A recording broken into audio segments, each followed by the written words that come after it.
तो hello guys, आप सबका बहुत बहुत स्वागत है यहाँ पर स्पोर्ट्स एंड हिस्ट्री के थर्ड पार्ट में।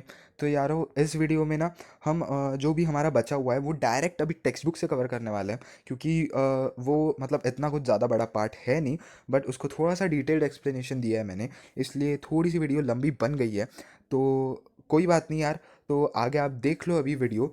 और अगर आपने पिछले दो पार्ट्स नहीं देखे तो यारो लिंक डिस्क्रिप्शन में, वो जाकर देख लो पहले, फिर ये पार्ट देखना। तो इसी के साथ फिर अब हम पार्ट शुरू करते हैं। तो यारो फिर यहाँ पर ये चैप्टर ख़त्म हो जाएगा। तो फिर बिना कोई देरी के शुरू करते हैं।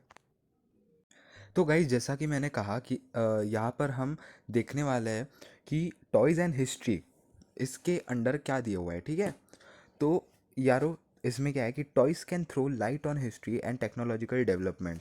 जी हाँ यार, टॉयज़ से ना हमें बहुत सी जानकारी भी मिल जाती है कि हिस्ट्री और टेक्नोलॉजिकल डेवलपमेंट में है क्या क्या।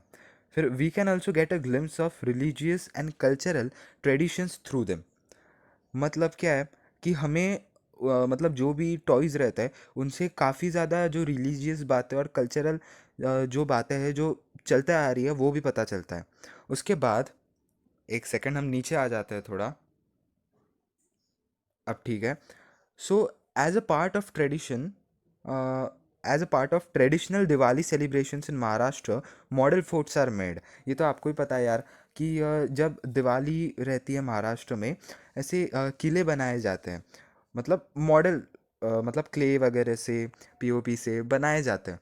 सो clay images of Chhatrapati Shivaji Maharaj and his soldiers and also people and animals are placed on these model forts. यानी ये जो मॉडल फोर्ट्स है इसके ऊपर छत्रपति शिवाजी महाराज के जो इमेजेस रहते हैं, मतलब क्ले इमेजेस, यानी क्ले से ही बनाया होगा ना वो।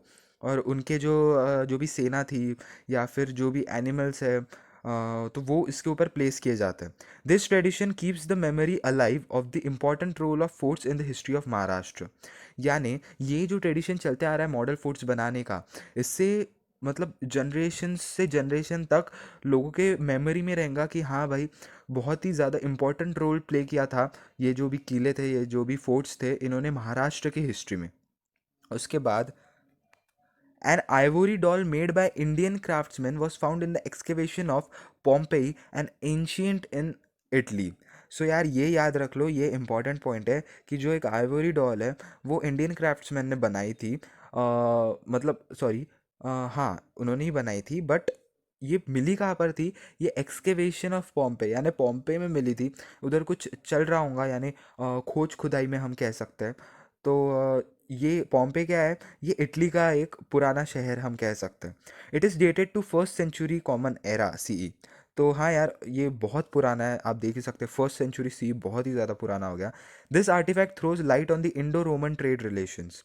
इसका मतलब क्या है कि ये जो भी मिला था, तो ये इंडो रोमन ट्रेड रिलेशंस जो है इसको सिग्निफाई करता है, इससे हमें दिखाता है।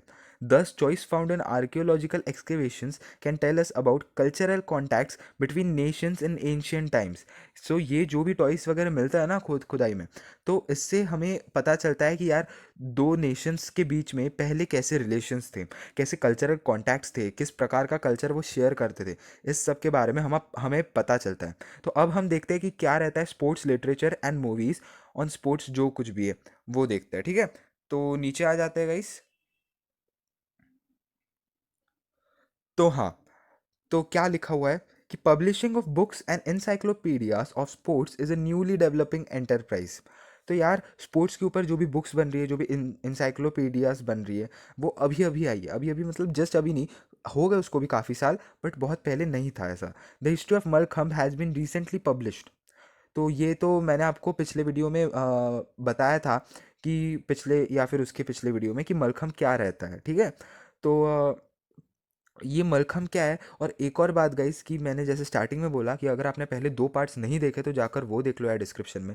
और इस वीडियो में ये चैप्टर ख़त्म हो जाएगा ना, तो मैं आपको इतनी फुल गारंटी दे सकता हूँ, अगर आपने तीनों चैप्टर जो तीनों वीडियोज़ है हमारे, वो अगर आपने 100% कॉन्सेंट्रेशन से देखे ना, तो आपकी एक सिंगल लाइन भी मिस नहीं हुई है पूरे चैप्टर से। आप आराम से जितना भी है उतना पूरा स्कोर कर सकते हो। बस मैं आपसे एक चीज़ मांगता हूँ कि वो है आपकी 100% कॉन्सेंट्रेशन, और आपको पूरा का पूरा आउटपुट एकदम 100% मिलेगा यार। तो बस ध्यान से देखो, तो मैं इतना मतलब ऐसे आपको बता दूंगा कि आपको फिर कोई भी डाउट नहीं रहेगा इसके बारे में। तो चलो ये बाकी बातें साइड में रखते हुए अब आगे देखते हैं कि जैसे हमने अभी पढ़ा कि हिस्ट्री जो है मलखम की, ये अभी अभी पब्लिश हुई है, ठीक है। There is an encyclopedia on the subject of exercise. Exercise पर भी एक encyclopedia है। Some years ago there was a sports magazine named Shatkar. यानी कुछ सालों पहले एक ऐसी स्पोर्ट्स मैगजीन थी जिसका नाम था Shatkar. There is ample literature available in English on sports. Some television channels are exclusively devoted to sports. यानी इंग्लिश लैंग्वेज में भी काफ़ी सारा ऐसा लिटरेचर है स्पोर्ट्स पे जो अवेलेबल है। मैगजीन्स हो गई, इंसाइक्लोपीडियाज हो गई, तो ये इंग्लिश में भी अवेलेबल है। और कुछ कुछ टेलीविज़न चैनल्स तो स्पेशली स्पोर्ट्स के लिए डिवोटेड है। अब हम जो भी स्पोर्ट्स की जो भी इवेंट्स देखते हैं वो किस पर आते हैं, वो स्पोर्ट्स चैनल्स पे ही आते हैं। तो वो स्पेशली डिवोटेड है, ठीक है। अब इसके बाद recently some movies on sports and biography of players have been released in various languages. इसका मतलब है कि अभी आपने देखा ही होगा कि बहुत मतलब लगातार मूवीज आते रहती है जो स्पोर्ट्स पर्सन्स के लाइफ पर बनी रहती है। बायोग्राफी यानी उनके लाइफ पर बनी हुई कोई चीज़ जो उनके पूरे लाइफ स्टोरी को बेसिकली कवर करती है। तो वो रिलीज़ हुई है काफ़ी सारे लैंग्वेजेस में। कि एग्जांपल क्या है इसका, मैरी कॉम आपने देखी होंगी, दंगल, बहुत ही बढ़िया फिल्म है ये दोनों। So Mary Kom is the first Indian female boxer to participate in the Olympics and to win a bronze medal. ये पहली ऐसी फीमेल बॉक्सर थी जिन्होंने ओलंपिक्स में पार्टिसिपेट किया और ब्रॉन्ज मेडल जीता इंडिया के लिए। और Dangal is based on the life story of Phogat sisters who were the first Indian female wrestlers to win gold medals at various international competitions. तो ये जो दंगल जो फिल्म बनी थी ये फोगाट सिस्टर्स पर बेस्ड है। अगर आपको पता होगा तो आपने फिल्म अगर देखी होंगी तो बहुत ही खूबसूरत फिल्म है यार। मैं खुद आपको रेकमेंड करूँगा कि जाकर आप देखिए। तो ये जो है तो ये फिल्म किन पर बनी है, ये फोगाट सिस्टर्स पर बनी है जो फर्स्ट इंडियन फीमेल रेसलर्स थी जिन्होंने गोल्ड मेडल जीते काफ़ी सारे इंटरनेशनल लेवल्स पे, जैसे कॉमनवेल्थ गेम्स हो गया, एशियन गेम्स हो गया। तो ये कुछ मतलब जो भी बायोग्राफीज बनती है प्लेयर्स के लाइफ पे उसके बारे में था। उसके बाद the process of making a movie requires deep study of the particular period of the movie story. यानी यार ये भी आपको पता ही होगा कि कोई भी मूवी बनाना मुंह की बात तो नहीं है ना यार। उसके ज़रूर उसके पहले बहुत ज़्यादा रिसर्च करनी पड़ती होंगी उस पर, तभी जाकर कोई मूवी बनती है। तो वही ये जो प्रोसेस रहती है ना मूवी बनाने की, इसमें बहुत ज़्यादा डीप स्टडी लगती है उस पीरियड की, मतलब मूवी में जो पीरियड शुरू है ना उसके लिए। उसके बाद सिर्फ और मूवीज़ मतलब सिर्फ उस मूवी की जो स्टोरी है ना पीरियड की वो नहीं, उसकी language, dressing style, social life etcetera, ये दिया हुआ है। तो उसके बाद एक सेकेंड, हाँ। So students of history are well trained. किस में ट्रेंड है स्टूडेंट्स, ये भी हम देख लेते हैं। हाँ, तो students of history are well train to do research of this kind. जी हाँ यार, अगर कोई भी हिस्ट्री की फील्ड लेता है तो उसको इस रिसर्च मतलब इस प्रकार की रिसर्च करने में काफ़ी ज़्यादा ट्रेनिंग होती है। Knowledge of history of sports is also essential for writing articles in various publications like encyclopedia, newspaper, sports magazines etcetera. मतलब जो भी स्पोर्ट्स की जो भी हिस्ट्री रही है उसका जो नॉलेज है ये बहुत ज़्यादा ज़रूरी है अगर आपको आर्टिकल्स लिखने हैं अलग अलग पब्लिकेशंस में, जैसे इंसाइक्लोपीडिया हो गया, न्यूज़पेपर हो गया, स्पोर्ट्स हो गए, मैगजीन्स हो गई। उसके बाद अगर हम देखें तो स्पोर्ट्स एंड प्रोफेशनल अपॉर्चुनिटीज़ पर हम आ जाते हैं इधर। तो क्या है यार ये कि although sports and history appears to be distant as subjects there is a close tie between them. देखो यार, अगर आपने अभी सुना भी होगा ना, जब आपने फर्स्ट वीडियो देखा होगा आपको पता चला कि यार स्पोर्ट्स और हिस्ट्री नाम है चैप्टर का। तो वैसे दोनों काफ़ी अलग अलग सब्जेक्ट्स है, सही बात है। But students of history can find many opportunities in the field of sports journalism. But जो भी हिस्ट्री के जो स्टूडेंट्स हैं ना उनको काफ़ी ज़्यादा अपॉर्चुनिटीज़ मिलती है अगर उनके स्पोर्ट्स के मतलब स्पोर्ट्स जर्नलिज्म में अगर उनको इंटरेस्ट हो, अगर उस फील्ड में उनको जाना हो तो। One needs to resort to history in order to write articles. Obvious सी बात है यार कि आपको उस चीज़ के बारे में नॉलेज ही होनी चाहिए ना, सबसे बड़ी बात। तो तभी जाकर आप आर्टिकल्स लिख सकते हो। फिर reviews about sports events like Olympics और एशियाड और नेशनल एंड इंटरनेशनल मैचेस। तो यार हमें हिस्ट्री को काफ़ी ज़्यादा डिटेल में स्टडी करना पड़ता है अगर हमें आर्टिकल्स लिखने हैं या फिर रिव्यूज़ देने हैं स्पोर्ट्स पर, स्पोर्ट्स इवेंट्स पर, जैसे ओलंपिक्स हो गया, एशियाड हो गया। तो मैंने पिछले पार्ट में बताया था कि एशियन गेम्स को ही एशियाड कहते हैं, नहीं देखा तो फिर से कह रहा हूँ, लिंक डिस्क्रिप्शन में जाकर देख लीजिए। तो कुछ इस प्रकार है। और उसके बाद हम देखते हैं कि expert commentators are in demand during sports matches. जी हाँ यार, जो एक्सपर्ट कमेंटेटर्स रहते हैं ना, वो डिमांड में रहता है काफ़ी ज़्यादा स्पोर्ट्स मैचेस में, क्योंकि ऑब्वियसली अगर वो एक्सपर्ट है तो काफ़ी ज़्यादा नॉलेज होंगी उस गेम की, और भी बहुत फैक्टर्स रहते हैं।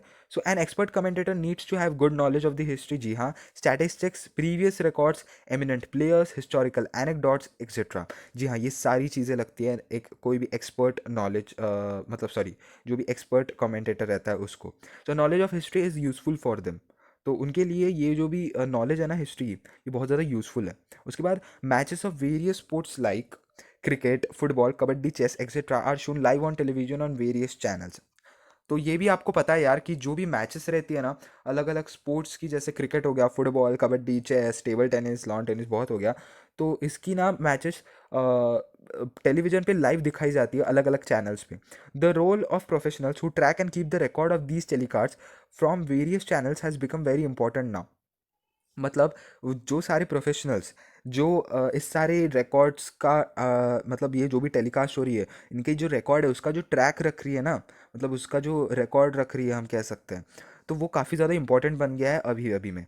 जो भी स्पोर्ट्स चैनल्स है वो टेलीकास्ट करना मतलब शुरू ही रखते हैं हमेशा 24 घंटे, ठीक है। और काफ़ी ज़्यादा प्रोफेशनल अपॉर्चुनिटीज़ है इस फील्ड में, ये हमें भी पता है, ठीक है। आगे देखते हैं। Referees are an essential factors of sports matches. Referees काफ़ी ज़्यादा एसेंशियल फैक्टर होता है, ये तो हमें भी पता है यार। अगर मेन चीज़, मेन बंदा जो मतलब जो भी रिजल्ट है वो डिसाइड कर रहा है, तो फिर वो इम्पोर्टेंट तो होगा ही। So train referees are required to pass qualifying examinations. मतलब जो भी ट्रेन रेफरीज रहते हैं उन्हें पहले मतलब जो भी एसेंशियल फैक्टर्स रहते हैं मतलब पास होने को, यानी उसमें से हम कह सकते हैं क्वालिफाइंग एग्जामिनेशन एक वही फैक्टर हो गया, तो वो इनको पास करनी पड़ती है, ताकि वो ऑब्वियसली अगर उन्हें कोई हायर लेवल या फिर रेफरी सी बनना हो तो इधर थोड़ा सा मतलब एक्चुअली प्रॉपर एक्सप्लेन नहीं हुआ, बट यार सिंपल सी चीज़ है कि अगर आपको कुछ करना है फील्ड में तो आपको उसके ऊपर मतलब कुछ ना कुछ पास करना पड़ेगा ना, डायरेक्ट तो कोई आपको कुछ मिलता तो है नहीं। Qualified referees can work at district, state, national, and international levels. Government and private sectors are trying to promote sports. There are scholarships offered to sports person, and there are reserved seats for them in the government and private establishments. अब इसका मतलब क्या है कि जो भी qualified जो referees होती है, रेफरीज होते हैं, होती या होते हैं, तो ये जो होता है ना ये अलग अलग लेवल्स पे वर्क कर सकते हैं, जैसे डिस्ट्रिक्ट, स्टेट, नेशनल और इंटरनेशनल लेवल्स हो गए। उसके बाद गवर्नमेंट और प्राइवेट सेक्टर्स ये स्पोर्ट्स को प्रमोट करने का ट्राई करते हैं, और ऐसे काफ़ी ज़्यादा स्कॉलरशिप्स भी रहती है जो स्पोर्ट्स पर्सन्स को ऑफर की जाती है, और रिजर्व सीट्स भी रहती है गवर्नमेंट में और प्राइवेट एस्टेब्लिशमेंट में उनके लिए, ठीक है। तो ये यहाँ पर आई होप आपको क्लियर हो गया होगा। तो यारो, अब जो चैप्टर का लास्ट पार्ट है ये ख़त्म कर देता है, जो है डू यू नो। तो क्या है यारो, ये भी देख लेते हैं कि बालजय पंडित, लेफ्ट में फोटो दिख रहा होगा आपको, was the first Indian cricketer to pioneer cricket commentary. यानी क्रिकेट कमेंट्री के ये आप कह सकते हैं one of the first famous commentators कह सकते हैं, जिन्होंने मतलब खड़ा किया, हम उसको मराठी में कहते हैं पाया रचला। So people use to listen very eagerly to his broadcast from Akashvani. Akashvani ये क्या है, ये हमने देखा था यार, ये अभी जो हमने जो प्रीवियस चैप्टर जो कंप्लीट किया ना चैनल पे, मास मीडिया एंड हिस्ट्री, वो हमने इसमें आपको डिटेल में बताया था कि आकाशवाणी क्या होता है। अगर आपने नहीं देखा होगा या फिर नहीं पढ़ा होगा ये चैप्टर, तो यार पूरा चैप्टर के 5 पार्ट्स है, वो पूरी वीडियोस आपको चैनल पे मिल जाएंगी, जाकर अभी देख लो, क्योंकि यार वो भी चैप्टर तो है ही ना एनटीएससी में, तो आपको फ़ायदा हो जाएगा। और 5 पार्ट्स में है वो चैप्टर जो हमने अभी लेटेस्ट ख़त्म किया, तो जाकर वो चैप्टर डिटेल में देख लो यार, वो देख लिया तो सब कुछ क्लियर हो जाएगा। सो क्या है कि लोग उनको काफ़ी ज़्यादा ईगरली वेट करते थे कि वो उनकी कमेंट्री उनको सुनने को मिले आकाशवाणी पे। His well studied commentaries were full of information about the history of the play ground, career history of the players, anecdote about the game and establishment and established records of the game. तो ये हमने देखा ही यार अभी कि commentators जो रहते हैं उनको हिस्ट्री, स्टैटिस्टिक्स, प्रीवियस रिकॉर्ड्स, इनका काफ़ी ज़्यादा मतलब ये उनको पता रहना चाहिए। तो वही इनका भी था कि इनको काफ़ी ज़्यादा हिस्ट्री थी प्लेग्राउंड के बारे में, फुल इन्फॉर्मेशन थी, और करियर हिस्ट्री पता थी प्लेयर्स की, और बहुत सी चीज़ें। His commentaries use to be entertaining because of these historical details. यार जब आप कोई भी इन्फॉर्मेशन को खोल के रख दोगे ना पूरा लोगों के सामने, तो उनको इंटरेस्टिंग ही लगनी है वो। तो चूंकि इनको बहुत सारी हिस्टोरिकल डिटेल्स पता थी, तो इसलिए ना इनकी जो कमेंट्रीज थी वो लोगों को बहुत ज़्यादा एंटरटेन करती थी। तो ठीक है यारो, तो यहाँ पर हो जाता है हमारा चैप्टर ख़त्म। अगर आपको ये एक्सरसाइज वैसे अटेम्प्ट करनी होंगी तो आप कर सकते हो। तो मैंने आपको स्क्रॉल कर दिया, आप चाहे तो स्क्रीनशॉट्स ले सकते हो। बट आपको जो भी थियोरी पार्ट चाहिए था एनटीएससी के लिए, वो तो यारो यहाँ पर हो गया है। तो इसी के साथ आपका ये चैप्टर हो जाता है यहाँ पर ख़त्म। तो यार ये भी चैप्टर हमने अभी कर लिया कवर। तो आप देख रहे हैं आपके लिए मैं चैप्टर्स लाते जा रहा हूँ। तो अगर आपको सही में अच्छा लग रहा होगा मेरी ये छोटी सी कोशिश, तो प्लीज़ यार वीडियो को लाइक कर दो, अपने दोस्तों के साथ शेयर कर दो और सब्सक्राइब कर दो चैनल को। और साथ ही साथ अगर कोई डाउट होगा तो नीचे कमेंट कर देना। तो यार मिलूंगा आपसे अगले वीडियो में कोई नए टॉपिक को लेकर। तब तक के लिए learn, explore, nourish and enjoy with fun studies.